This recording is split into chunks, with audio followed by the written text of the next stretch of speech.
Ilé ni àpótí máa ń jókòó sí.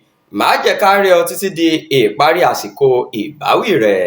Àwọn aṣòfin àgbà kìlọ̀ fún àpótí.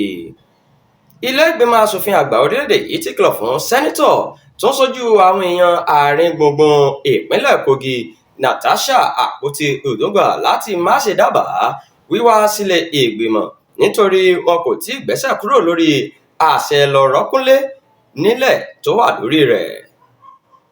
Agbẹnusọ fún àwọn aṣòfin yìí Yẹmi Adaramodu ló ti sọ nínú àtẹ̀jáde kan pé kò sí ìdájọ́ ilé-ẹjọ́ kankan tó pọn ní dandan fún àwọn aṣòfin àgbà láti gba àpótí padà ṣáájú àsìkò tí wọ́n ní kó fi rọ́kún sílé.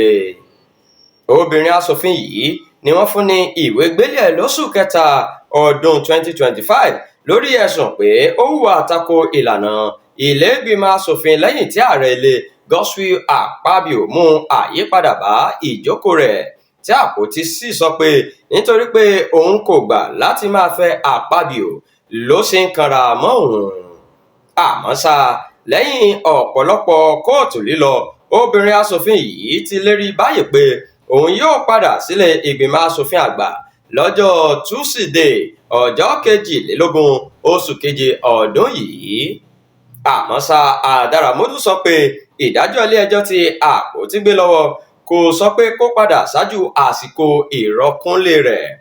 Ó ní báwo ni ẹni tó gbé ẹjọ́ lọ sílé ẹjọ́ kò tẹ́mi lọ́rùn pé kí kóòtù dá àṣẹ ilé-ìgbìmọ̀ aṣòfin àgbà nù yóò ṣe tún wá sọ pé òun ní ìdájọ́ kankan lọ́wọ́ tó fóun lágbára láti padà láìpẹ́ ọjọ́.